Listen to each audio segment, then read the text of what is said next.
The other day I came across a video by Troy McQuinn where he explains how the original PlayStation startup sound is produced.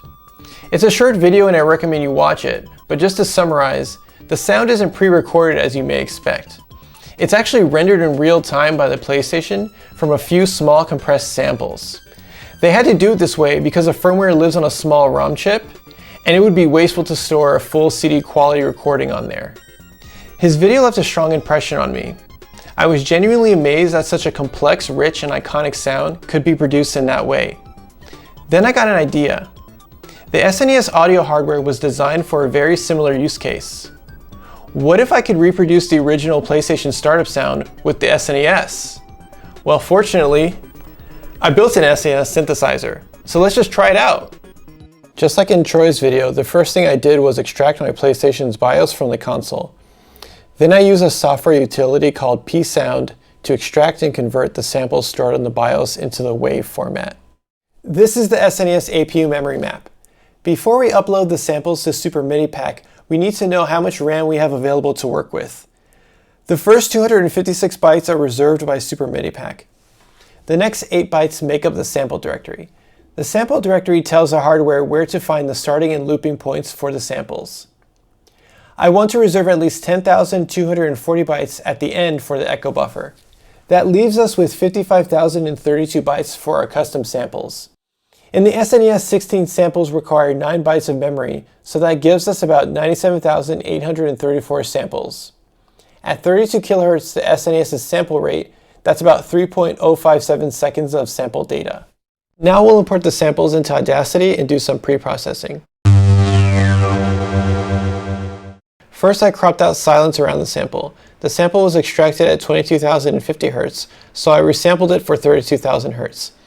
Since I resampled upward, I can cut down the number of samples by at most 1.451x without losing quality. I don't want to reduce the quality of the sample since it's the epic intro sound.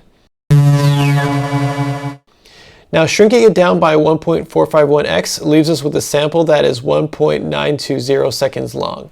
Now we'll edit the chime sample.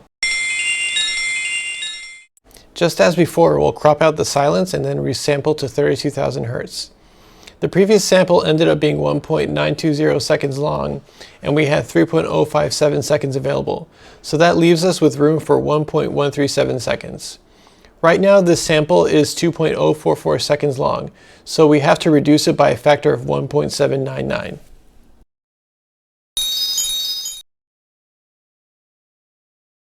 If we import these new files into the Super MIDI Pak workstation, we have nearly filled up the entire memory, with some room left over for an EDL of 5.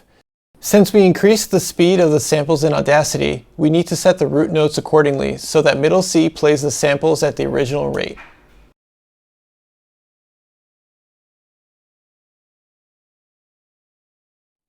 Now we can test out how these samples sound on the SNES.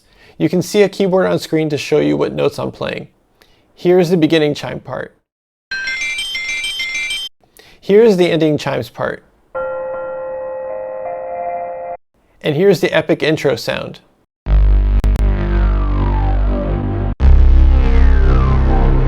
The epic intro sound could sound a bit more epic. The PlayStation does that with reverb. Instead, we'll use the SNES echo hardware. We'll use inverted left-right echo volumes to give the sound a 3D effect.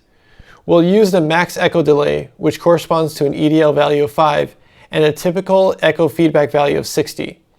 If you're listening on headphones, this should sound a bit more epic.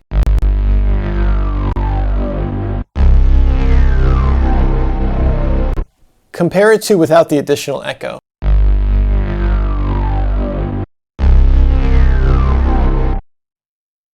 Now for the beginning chime sound, instead of cutting out after we release the key, we'll enable sustain. This will let the sample ring out after we let go of the note. We need to also reduce the length of the sustain so it doesn't ring out too long. We'll also enable the echo to give it a bit more spacey 3D sound. We'll use channel 2 for the ending chime part. It doesn't need any special settings, so we just play it at a lower octave.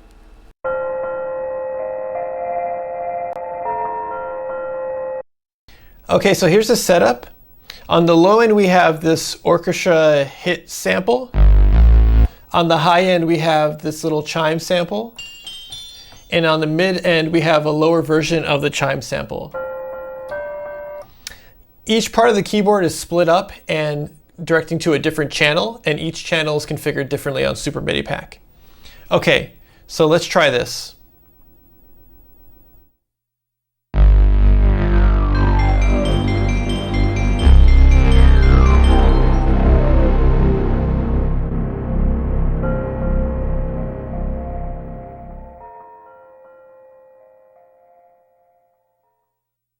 If you listen closely, you'll notice I left out a few parts of the startup sound.